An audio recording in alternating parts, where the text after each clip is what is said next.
नमस्कार, एक बार फिर से आप सभी का स्वागत है आपके अपने इस यूट्यूब चैनल पर, जहां पर मैथमेटिक्स के अलग अलग सवालों को हल कर रहे हैं और अलग अलग कोर्सेज को पढ़ रहे हैं। पिछले कई दिनों से हम मैथमेटिक्स कक्षा 10वीं आरबीएससी के वीडियोस बना रहे हैं। आज हमने दो चर वाले रैखिक समीकरण युग्म चैप्टर लिया है और अभी हम परीक्षा की तैयारी कर रहे हैं, रिविज़न कर रहे हैं।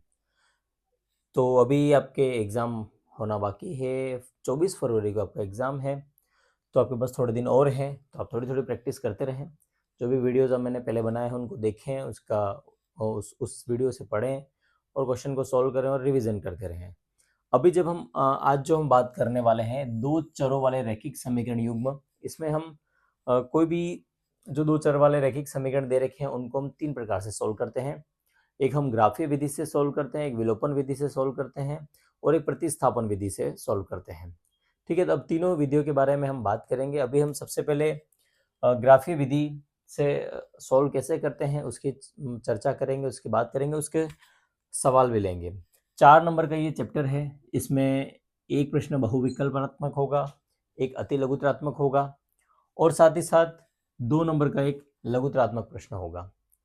तो अब हम बात करें, यहाँ पर मैंने एक सारणी बनाई है, टेबल बनाई है। आपको ये टेबल याद रखनी है। आप ये टेबल याद रखेंगे क्योंकि अति लघुत्रात्मक प्रश्न जो है वो लगभग मैंने बहुत सारे मॉडल पेपर देखे, उसमें ये देखा कि इस सारणी से संबंधित ही सवाल है।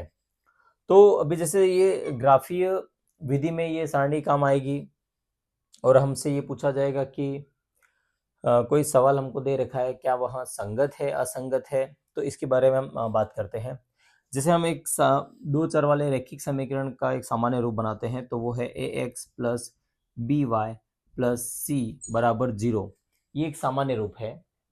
अब इस सामान्य रूप में हम देखें, अगर हमारे पास दो समीकरण दे रखी हैं तो ये a1x plus b1y plus c1 ये हो जाएगा और दूसरी समीकरण हो जाएगी a2x plus b2y plus c2 बराबर 0। ये दो समीकरण हमको दे रखी हैं। अब हम इस समीकरण में बात करें कि अगर हम अनुपात की बात करें तो देखिए यहाँ पर, जैसे यहाँ पर a1 क्या है, x का गुणांक है और b1 क्या है, y का गुणांक है। c1 क्या है, एक अचर संख्या है इस समीकरण में। अब हम सबसे पहले अगर हम अनुपात निकालें तो a1 बटा a2 बहुत आसान है। अनुपात निकालना बहुत आसान है, कोई ज़्यादा कठिनाई वाली बात नहीं है। अभी हम सवालों को हम करेंगे तो आपको पता चल जाएगा। a1 बटा a2 निकालना है, b1 बटा b2 निकालना है, ठीक है, और c1 बटा c2 निकालना है। तीनों हम ये चीज़ निकाल देंगे और इसका हम क्या करेंगे, कंपैरिजन करेंगे, तुलना करेंगे। अब जब हम तुलना करते हैं, अनुपातों की तुलना करते हैं, अगर ये a1 बटा a2 और b1 बटा b2 दोनों बराबर नहीं है, सॉरी, a1 बटा a2 बराबर नहीं है b1 बटा b2 के, अगर इस प्रकार की कंडीशन हमारी बनती है तो हम कहेंगे कि अगर हम उसका ग्राफीय निरूपण करेंगे, जैसे हम इसको ग्राफ में कहीं पर भी दर्शाएंगे, जैसे यहाँ पर दर्शा रहे हैं, तो एक रेखा, हमारे पास दो समीकरण हैं तो दोनों समीकरणों से एक रेखा बनेगी। तो एक रेखा, जैसे कि अगर ये यहाँ से ऐसे बन रही है तो हो सकता है दूसरी समीकरण की रेखा यहाँ पर बनेगी, मतलब ये दोनों ही रेखा एक बिंदु पर प्रतिच्छेद करते हुए आपको नजर आएंगी। तो एक बिंदु, जिस बिंदु पर ये प्रतिच्छेद करेंगी, वो x और y हमारा क्या हो जाएगा, एक मान हो जाएगा, हल हो जाएगा। तो आप देख रहे हैं कि जब अगर ये कंडीशन बन रही है कि a1 बटा a2 बराबर नहीं है b1 बटा b2 के, तो वह रेखा कैसे क्या करती है, प्रतिच्छेद करती हुई नजर आएंगी। और अपने को पता है उसमें कितने हल होंगे, केवल एक हल होगा। एक ही बिंदु पर कट रहा है तो ये एक हल हो जाएगा। मतलब आप अगर समझें, जैसे मान लेते हैं, कोई समीकरण ले लेते हैं, जैसे 3x प्लस 4y प्लस 6 ले लिया बराबर 0, और दूसरी समीकरण हमने ले ली 4x प्लस 3y प्लस 6, ये ले लिया हमने दूसरी समीकरण। अब अगर हम कंपैरिजन करें, इसको हम पहली समीकरण के रहे a1 बटा a2 कर देते हैं। तो a1 बटा a2 किया तो कितना आया, 3 बटे a2 कितना आया, ये 4 हो जाएगा, 3 बटे 4। b1 बटा b2 किया तो b1 4 है और b2 कितना है, 3 है, ठीक है, b1 बटा b2। अब हम इसको देख पा रहे हैं कि अंश में 3 है, इधर अंश में 4 है, मतलब ये दोनों बराबर नहीं है, मतलब ये पहली वाली शर्त बन रही है। तो जब अब इन दोनों रेखाओं को हल करेंगे, दोनों समीकरणों को हल करेंगे, तो हमको दो रेखा जो प्राप्त होगी वो केवल और केवल एक बिंदु पर प्रतिच्छेद करती हुई नजर आएगी। ठीक है, तो ये पहला हो गया। दूसरा है कि यदि a1 बटा a2 बराबर b1 बटा b2 और c1 बटा c2 ये तीनों ही आपस में बराबर हो जाएंगे तो संपाती रेखाएं कहलाएंगी। संपाती रेखा का मतलब ये हो जाएगा, यहां पर देखें, संपाती रेखा मतलब हमने कोई, जैसे ये जो कोई समीकरण दे रखी है, उससे हमने उसको हल किया तो एक रेखा प्राप्त हुई। दूसरी समीकरण जो दे रखी है उसको यदि हम हल करेंगे तो हम एक और रेखा प्राप्त करेंगे, लेकिन वो रेखा कहां पर स्थित होगी? इसी रेखा पर स्थित होगी। यानी कि सारे बिंदु जो इस रेखा के जो भी अपने पास होगी, अभी यहाँ पर हमने वो केवल इसके लिए एग्जाम्पल लिया था, अगर कोई रेखा ऐसी हो जिसमें a1 बटा a2, b1 बटा b2 और c1 बटा c2 ये तीनों ही बराबर हैं, तो ये संपाती रेखा हो जाएगी। संपाती रेखा मतलब एक रेखा के ऊपर दूसरी रेखा। तो हमारे इसमें कितने कितने हल होंगे? तो अपरिमित रूप से अनेक हल होंगे। अपने को पता है ये हर बिंदु पर प्रतिच्छेद कर रहा है, मतलब हमको जितने भी बिंदु चाहिए उतने बिंदु इसमें मिल जाएंगे, अपरिमित रूप से अनेक हल, बहुत सारे। ठीक है, अब हम देखें तीसरा हमने कंडीशन बनाई, a1 बटा a2 बराबर है b1 बटा b2 के और c1 बटा c2 के बराबर नहीं है। मतलब पहला जो अनुपात है a1 बटा a2 बराबर किसके है? b1 बटा b2 के। लेकिन अगर वो c1 बटा c2 के बराबर नहीं है, इसका मतलब वो दोनों रेखाएं कैसी होंगी? समांतर रेखा होंगी। मतलब क्या होगी? एक रेखा ऐसी बनेगी, दूसरी रेखा इसके समांतर, कहीं पे भी बन सकती है। दो रेखाएं बनेगी दोनों समांतर, यानी कि किसी भी बिंदु पर वो प्रतिच्छेद नहीं करेंगे। और जब किसी भी बिंदु पर प्रतिच्छेद नहीं करेंगे तो हम कहेंगे कि इसका कोई भी हल नहीं है। अगर हमसे पूछा जाए, अब ये बात तो हमसे पूछा जाएगा कि पहले आपको चेक करना है कि क्या ये अनुपात आपको चेक करना है, इस अनुपात के अनुसार क्या आ रहा है, वो संपाती रेखा आ रही है, समांतर रेखा आ रही है, प्रतिच्छेद करती हुई रेखा आ रही है, फिर आपको उसका हल ज्ञात करना है। ठीक है, यदि हमारी समांतर रेखाएं आ रही हैं, कोई हल नहीं है, तो हमको ज्ञात करने की आवश्यकता नहीं है। अपरिमित रूप से अनेक हल आ रहा है, संपाती हल आ रहा है, तो हमको करना है, सोल्व करना है। केवल एक हल आ रहा है, प्रतिच्छेद करती हुई रेखा नजर आ रही है, तो भी हमको करना है। तो यहां पर एक सवाल आएगा आपका कि संगत है या असंगत है। यदि संगत है तो आप इसको हल कीजिए।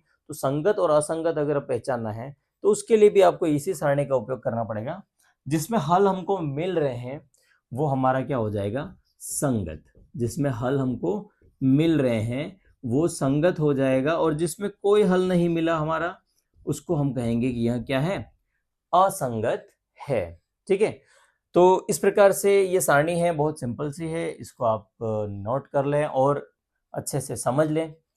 ये प्रश्न आपका अति लघुत्तरात्मक में बिल्कुल आता है और बहुविकल्पात्मक में भी आता है, ऑब्जेक्टिव में भी आता है। तो ये सारणी से आप 2 नंबर ला सकते हैं। अब हम बात करें इस पर आधारित प्रश्नों की।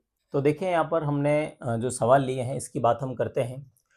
तो जैसा कि हमने वो सारणी अगर याद कर ली है, समझ ली है, तो इस पर आधारित जो भी प्रश्न है इजीली हम इसको कर पाएंगे। तो रैखिक समीकरण युग्म, दो समीकरण हमको दे रखी है, युग्म मतलब दो समीकरण, हमको दो समीकरणों का जोड़ा दे रखा है और इसके कैसे हल होंगे ये आपको ज्ञात करना है। क्या इसके हल केवल एक होगा, अपरिमित हल होंगे, कोई हल विद्यमान नहीं, केवल दो हल है? अब इसको देखकर आपको घबराना नहीं है।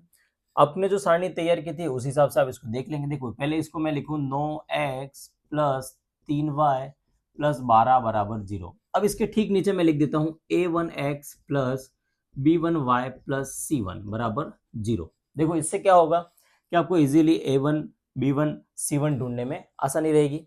ठीक है, दूसरी जो समीकरण है उसकी हम बात करें, 18x प्लस 6y प्लस 24 बराबर 0 है। तो ये हमारा क्या हो जाएगा? a2x plus b2y plus c2, ठीक है, बराबर 0। अब हमको कंपैरिजन करना है तो a1 बटा a2 निकाल देते हैं हम। a1 का मान देखें, यहाँ पर x है, x के नीचे x है, तो a1 के ऊपर कितना है? 9 है, तो 9 ये हो गया a1 का मान, और a2 का मान कितना हो जाएगा? 18 हो जाएगा। ये आगे कट जाएगा तो 9 एकम 9, 9 दूनी 18, 1/2 इसका अनुपात आ गया है। ठीक है, आगे हम बात करें b1 बटा b2 की। तो b1 बटा b2 अभी आपको सॉल्व करने में ज़्यादा कठिन लग रहा है, आप प्रैक्टिस कर लेंगे, समझ जाएंगे तो आपको ये अवसद में भी आपको कठिन नहीं लगेगा, फटाफट से हो जाएगा। b1 का मान कितना है 3 है, b2 का मान कितना है 6, ये भी कट जाएगा 3 के 1 के पहाड़े से, सॉरी 3 के पहाड़े से, 3 एकम 3, 3 दूनी 6, 1/2 आ गया। और आगे हम ज्ञात करें C1 बटा C2 कितना है। ठीक है, C1 बटा C2 यहाँ हम इसको कंपेयर भी कर लेते हैं, तो हमको दिख रहा है कि A1 बटा A2 1/2 है, B1 बटा B2 भी 1/2 है, तो हमको C1 बटा C2 भी निकालने की आवश्यकता है। C1 का मान कितना है 12 है, C2 का मान कितना है 24 है, 12 के पड़े से कट जाएगा, 12 कम 12 12 दूनी 24, 1/2 आ गया। तो हम देख पा रहे हैं कि तीनों के मान कितने आ रहे हैं 1/2 1/2 1/2, इसका मतलब क्या है A1 बटा A2 बराबर है B1 बटा B2 बराबर है C1 बटे C2 के, मतलब ये तीनों ही आपस में कैसे हो गए समान हो गए, बराबर हो गए। जब ये तीनों समान होते हैं तो अपरिमित रूप से अनेक हल होंगे। ठीक है, केवल दो हल वाला उत्तर होता ही नहीं है। केवल एक वाला हल कब होगा जब ये दोनों बराबर नहीं होंगे। कोई हल विद्यमान कब नहीं होता है जब ये दोनों बराबर होंगे लेकिन लास्ट वाला बराबर नहीं है, और तीनों ही बराबर होते हैं तो क्या होता है अपरिमित रूप से अनेक हल होते हैं। ठीक है, आगे हमने जो दूसरे सवाल लिए हैं उनकी बात हम करते हैं। तो इस टाइप के आपके ऑब्जेक्टिव टाइप के जो क्वेश्चन है वो आएंगे, तो आप इसको अच्छे से समझ लें। ठीक है, ज्यादा कठिन नहीं है। आगे हम बात करें 2x प्लस वाई माइनस 6 बराबर 0 है, 2x प्लस वाई माइनस 6 बराबर 0, और दूसरा है 4x माइनस 2y माइनस 4 बराबर 0। ये दो समीकरण दे रखे। पहला काम हमको वही करना है कि जो पहले समीकरण दे रखे उसके ठीक नीचे हम इसका व्यापक रूप लिख देते हैं, a1x plus b1y plus c1 बराबर 0। दूसरी जो समीकरण दे रखी है उसके नीचे लिख देते हैं a2x plus b2y plus c2 बराबर 0। ठीक है, अब हमको क्या कहा है सवाल में, समीकरण युग्म द्वारा निरूपित रेखाओं की प्रकृति लिखिए।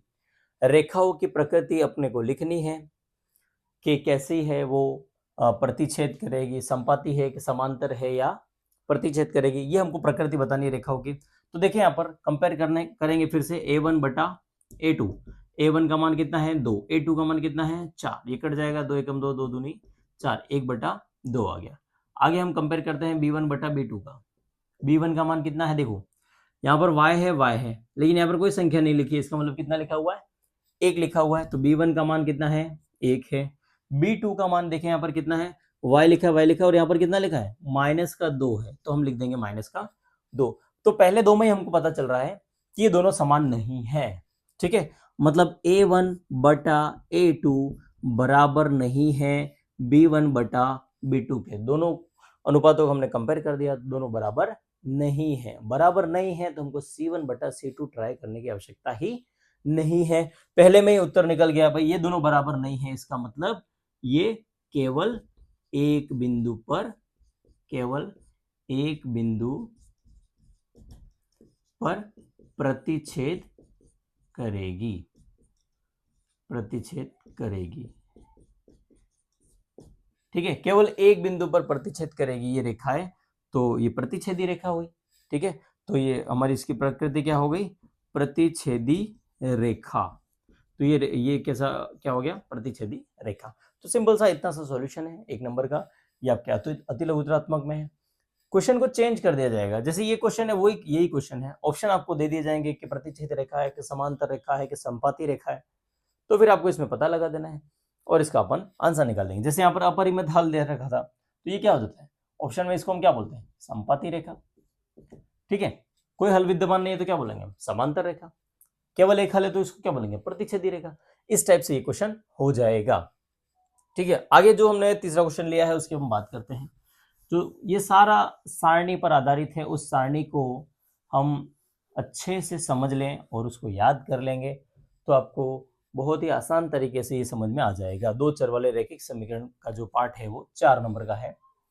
अब यहाँ पर हमसे कहा है अनुपातों a1 बटा a2, b1 बटा b2 और c1 बटा c2 की तुलना करके ज्ञात कीजिए कि समीकरणों के युग्म संगत हैं या असंगत हैं। ठीक है, अब हम यहाँ पर समीकरण लिखना भूल गए हैं, तो देख लेते हैं समीकरण।